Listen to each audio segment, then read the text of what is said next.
Welcome to the deep dive. Today, we are tackling something that comes up so often in early sobriety. It's this feeling of just intense boredom. Yeah. Soul-crushing boredom sometimes. Exactly. You get rid of all the drama, the hangovers, the chaos, Yeah.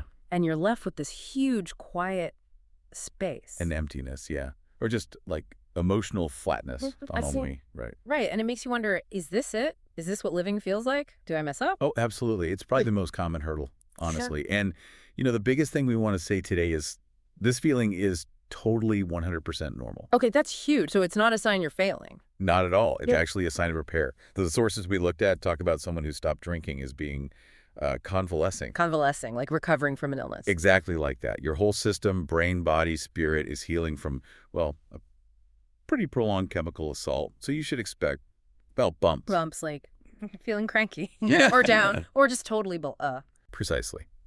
The sources mention periods of crankiness, depression, or apathy. And the key thing is they're expected to disappear as you heal. Okay, that reframes it completely because it can feel like a character flaw, right? Like, oh, I'm just not interesting enough to enjoy life without booze. Exactly. And that's where the shame creeps in. But thinking of it as convalescence takes the shame away. It's physiological. It's temporary. You wouldn't beat yourself up for feeling tired after major surgery. Right. Your brain and body need time. Time to get their own chemistry back online. It's not you. It's just a phase of repair. Biological and, well, spiritual too. So our mission today, as we dive into these sources, is twofold, really. First, let's really unpack why this void exists. The chemistry, the emotions, the identity stuff that gets lost when alcohol isn't the center anymore. Makes sense. Understand the problem first. And second, we need the roadmap out. How do you go from that numbness, that fear of being boring, to what sobriety promises? A life full of meaning, finding new stuff you actually enjoy, building a life you actually want to be sober for. Yeah, getting from that initial, ugh, is this all there is, to wow, this is actually good. Okay, so foundation first, the chemical reality, the brain stuff. Right. Alcohol is, well, it's a really potent artificial stimulus. Your brain normally handles its own mood regulation, right? Yeah. It makes dopamine for pleasure, serotonin for stability, GABA for calm. It has its own little pharmacy, basically. Pretty much. But when you keep pouring alcohol on it, which massively jacks up systems like GABA and just floods everything with feel-good, signals the brain kind of, well, it gets lazy. It outsources the job. Exactly. It downsizes its own production lines. Why make GABA if the booze is providing it? Uh-oh. Yeah. So when you suddenly take the alcohol away, the brain's internal factory is, like you said before, running on empty. That's the physical root of that apathy, that anhedonia, the inability to feel pleasure. Anhedonia, that's the word for it. Nothing feels good. And it takes time, sometime, quite a few months, for the brain to ramp back up, to start making its own feel-good chemicals reliably again. Okay, so that makes the boredom feel less personal? It's actually biological. It absolutely is. And it links straight into that stress cycle, the one that kept the drinking going. Right. You drink to relax, maybe after a tough day at work or whatever. You think you're relieving stress, but the sources are really clear.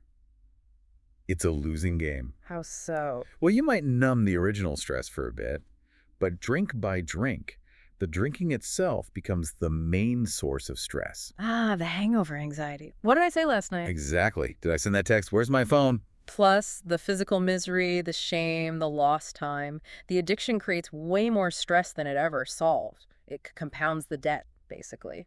But your brain still screams for it when you feel bad. It's like it doesn't get the memo that it's not helping anymore. Because it's so efficient. That thought pattern, a drink will fix this, gets burned into the brain's habit center, the basal ganglia specifically. So it becomes automatic. Stress hits, brain says drink, like a reflex. It's your brain's default fix-it kit. A little shot of guilt be gone or stress be gone. Yeah. And feels so appealing in the moment, even when you logically know it's a terrible idea. Which is why those early days are such a battle against your own thoughts. A huge part of it, yeah. Resisting that automatic urge. Okay, so beyond the brain wiring, there's this massive identity piece too, right? When the main coping tool is gone. Oh, absolutely. The sources talk about addiction being like an emotional bomb shelter. A bomb shelter. Wow, explain that. Think about it. What are you hiding from in there?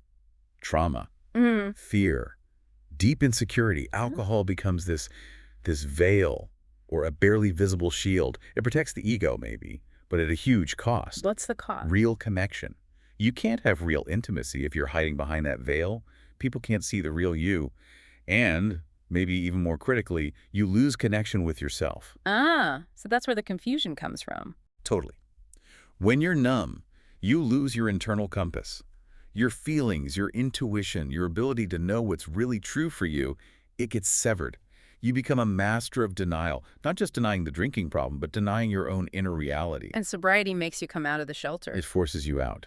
And you have to face the self you kind of abandoned in there. And facing that self, that involves grief, doesn't it? Even though alcohol was destructive. Absolutely. This is so important. We can't just think, okay, the bad thing is gone, I should only feel happy now. Because it wasn't just bad, it was familiar. It was the go-to solution. For everything, stress, celebration, boredom, socializing, it was relied on heavily. Giving up something you use constantly, even if it hurt you, is a loss. And you have to grieve that loss like any other. And that grief gets piled on top of, well, intense loneliness sometimes. Oh, definitely. When that veil lifts, the loneliness can hit hard. One source was pretty blunt, suggesting that when you stop drinking, something like 95% of your relationships might need a total rethink. 95%, wow. It sounds high, but think about it. If your whole social life was built around drinking, what's left when the drinking stops? Drinking buddies aren't necessarily real friends. Exactly. The illusion of connection disappears. You suddenly feel really separate, really alone, like you're stuck on shore watching everyone else party on the boat. That's that lost at sea feeling, where your whole identity feels like it just dissolved. And then come those scary questions. How do I even act without a drink? Does this boredom mean I'm boring? That's where the self-blame really kicks in, isn't it? You feel flat, chemically, but you think it's your personality? It's so hard to tell the difference at first. And you have to remember, alcohol wasn't just about fun. Often, it was about avoiding things. Avoiding the hard stuff, the actual work of living. Yeah. The sources had this great example about avoiding unspeakably boring and laborious activities. Like what? Like, say, writing. Think of the stereotype of the writer who needs to drink. They hang out at the bar, talking about writing, criticizing other people's work, fueled by booze. But they're not actually writing. Exactly. They're avoiding the actual tedious, sometimes really boring work of sitting down and putting words on the page. Real work isn't always glamorous. It's often just work. So the drinking lets you feel like you're doing something without actually doing it. It delays facing the real tasks. Perfectly put. It delays engaging with the sometimes monotonous, sometimes challenging work needed to build a real life. And now, sober, that work is just sitting there. And it looks extra dull because your reward system is still offline. Which brings us right to the reconstruction phase. Right. That initial boredom. It's like a blank slate. The old faulty programming is gone, and your brain's ready for an upgrade. A new program built on purpose, on integrity. And the sources say this starts with our thoughts. Fundamentally, we have to grasp this core idea. Circumstances grow out of thought. Okay, unpack that. I can't just think myself rich. No, not directly. You can't just choose your circumstances instantly. No. But you absolutely can choose your thoughts. And by choosing your thoughts consistently, you will shape your circumstances over time. So it's about focus. What you dwell on grows. Exactly. The sources put it nicely. Nature helps you get more of whatever thoughts you encourage most. If you're constantly focused on resentment, feeling hard done by, shame, well, you'll find more things to feel resentful and shamed about. You'll be bound to it. But if you focus on the positive, on like sobriety, competence, helping others, then opportunities seem to pop up to support those thoughts. It's not magic. It's about directing your energy and perception. You start seeing the possibilities that align with those positive thoughts. This sounds like it requires a big internal shift, though, not just positive thinking slogan. Oh, totally. Rare. It demands turning your focus from the outside to the inside. Meaning, stop blaming the world. Pretty much. Stop blaming your boss, your partner, the traffic for how you feel inside. If you want harmony, you need a radical, permanent change in your own consciousness. That sounds hard. It is. The sources call it the straight gate, the narrow path. You have to abandon the easy road of blaming everyone else and take full, uncomfortable responsibility for your inner world. And the steps in recovery programs, they provide a structure for that They're self-examination. indispensable tools for it, yeah. Especially starting with the inventory. Step 4, making that searching and fearless moral inventory. That sounds terrifying. It can be. But the key is the approach. It's about taking responsibility, not taking blame. What's the difference? Responsibility is acknowledging what you did. Blame adds judgment and shame. So you list the destructive things you did matter-of-factly, like a scientist observing data, not a judge handing down a sentence. So instead of I'm a terrible person because I lied, it's just I lied. Exactly. Describe the action clinically. I committed fraud. I was dishonest. You state the facts to clear the way for healing, not to build a case for self-loathing.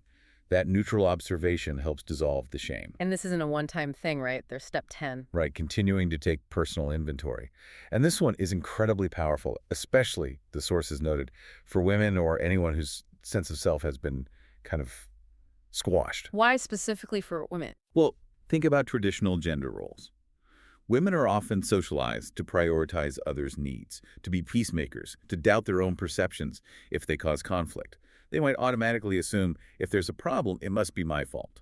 Oh, okay, I see that. So step 10 becomes this daily practice of self-validation. You ask yourself, what was true for me today? What did I actually feel? What did I observe? It's about reclaiming trust in your own internal experience, especially if it's been denied or dismissed in the past. It's you validating you. That makes so much sense. It connects to that Whitting in the sources, too, about not misinterpreting certain recovery ideas. You mean the one about when somebody hurts us and we feel sore, we're in the wrong also. Yeah, that one. It sounds like it could easily feed into self-blame, especially for women conditioned to take the blame. It really can. Like the path of least resistance, just assume you're wrong. But the sources push back hard on that interpretation. They say, no, concentrate on how you feel first. What's your truth in this situation? Don't immediately jump to taking responsibility for the whole mess. Understand your own feelings and boundaries before you try to sort out the conflict. Knowing your own emotional state first. Okay. And all this internal work, this reconstruction, it naturally leads towards finding a new center, something bigger than yourself, which often gets called spirituality. Right. And the sources stress this isn't necessarily about religion, is it? Not at all. One person, Marta, said it perfectly. Addiction birthed my spirituality. For many, recovery is where they find this. Yeah. Other dimension to life. It's practical. It's simply what works. So spirituality is a set of principles. Principles that work, yeah. And connecting to something beyond your own ego.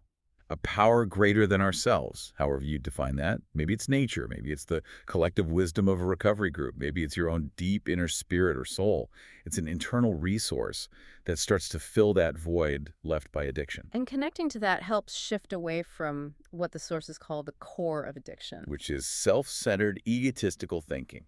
That's the absolute root. The I can handle it, I want this, I need this, I'll control my feelings with this substance kind of thinking. Exactly. It's all about I, me, mine. Self-assertion, self-determination run riot. Freedom comes from surrendering. That realizing you can't just run the show based on your own flawed plans and desires.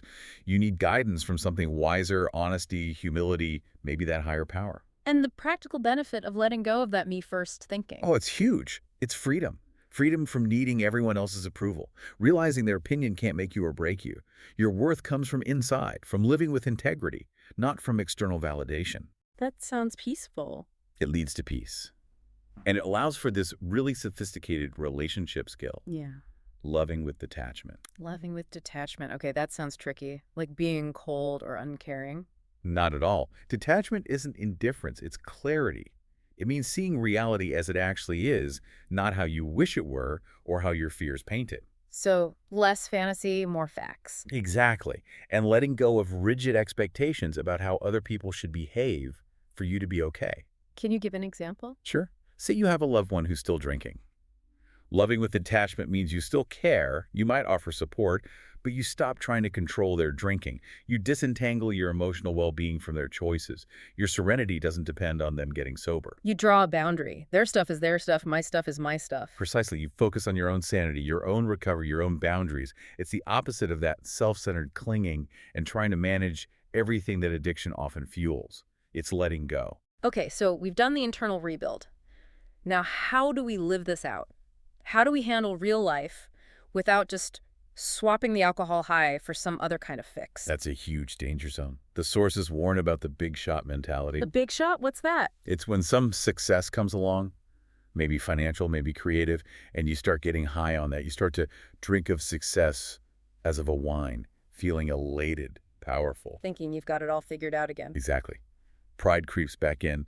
The ego takes charge again. You feel like you don't need help. You isolate. You start acting like you're better than others. And that is spiritually dangerous territory. It sets you up for a fall. So stay humble, stick to the principles, honesty, humility, service, even when things are going well. Rigorously. Principles over personalities, principles over temporary triumphs. Got it. So if we're avoiding getting high on success, how do we find joy? How do we replace those old thrills and tackle that boredom we started with? We look for the natural high, that feeling of flow, of deep engagement. Flow state, like getting lost in something you enjoy. Yes. There's a great story in the sources about a young guy. His main interests were drinking and arguing about art. He thought booze and creativity were linked. A common myth. Totally. Anyway, someone convinced him to try actually writing something serious, a thesis, while sober. A laborious task he probably would have avoided before. And what happened? He got really into it late one night, totally focused, and then he looked up and boom, 3 hours had just vanished.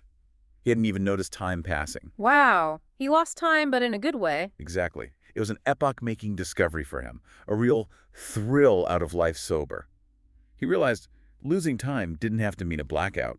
It could mean total healthy immersion in something productive and engaging. That's the feeling we're looking for, that absorption. That's the brain's reward system lighting up naturally. And sobriety makes that possible in a sustainable way. And this blows up that whole tortured artist needs substances myth, right? Completely. The source material mentions someone realizing, it's crazy I used to think all writers drank. Once you look around, you see so many successful, sober people in creative fields. Actors, musicians, comedians. They figured out that sobriety actually helps creativity long term. They figured out sobriety is the path to longevity.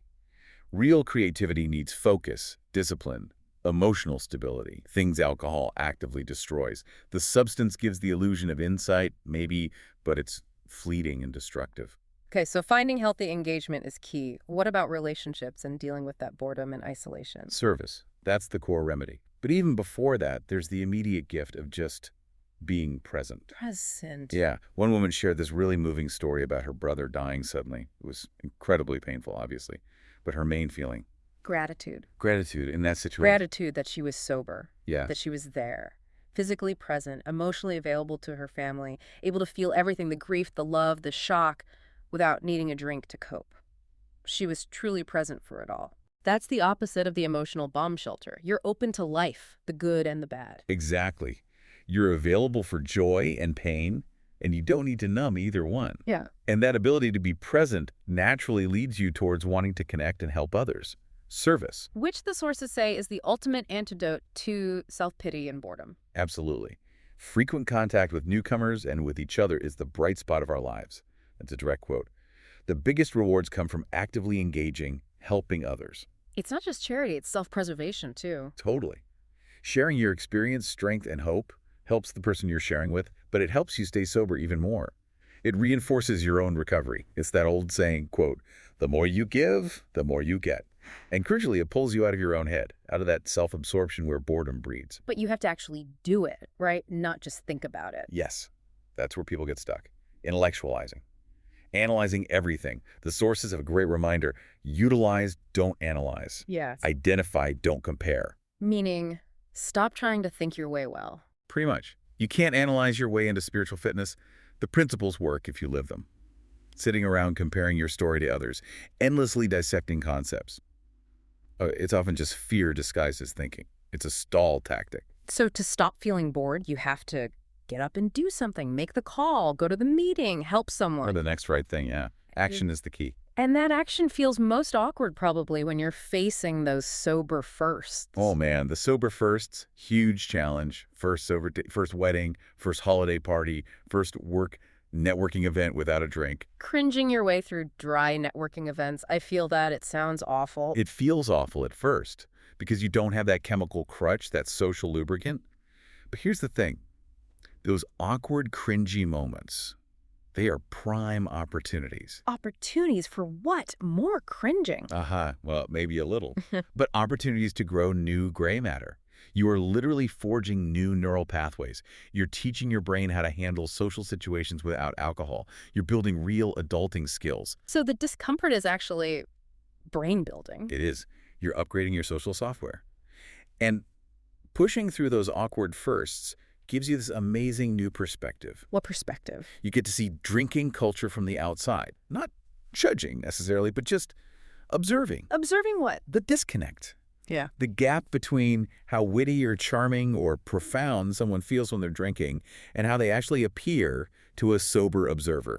The slurring, the repeating stories, the sudden oversharing. Exactly. You see the lack of clarity, Mm. and you have this moment of realization, wow, I used to think I was funnier, smarter, sexier when I drank, Mm-hmm. but maybe not so much. That's a reality check. A big one. And then you discover, hey, with all your wits about you, you actually are funnier. You laugh more genuinely. You're sharper.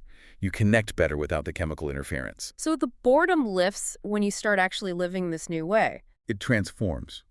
You realize if a situation feels dull or joyless, the problem isn't the lack of alcohol. It's likely a lack of genuine presence or purpose or connection. Sobriety gives you the chance for a full life, but you have to actively build it. You have to take those first awkward, maybe boring steps, tedious step by tedious, ultimately joyous step. Wow. Okay, so that feeling of emptiness, that boredom, it's not the destination, it's just the construction site. Perfectly said. The initial boredom and apathy, that's just a sign that the old destructive software is gone. The new positive operating system, honesty, humility, service, presence, it just hasn't fully loaded yet. It hasn't become automatic. It's the price of admission, maybe. Moving from that chaotic, self-centered life. To a life focused on serenity, sanity, and detachment with love. Much bigger, quieter rewards. And that's the goal, right? Not just getting by, but finding a life that's genuinely full of meaning. That's the promise. But like we said, it's not cure complete. It's a daily reprieve.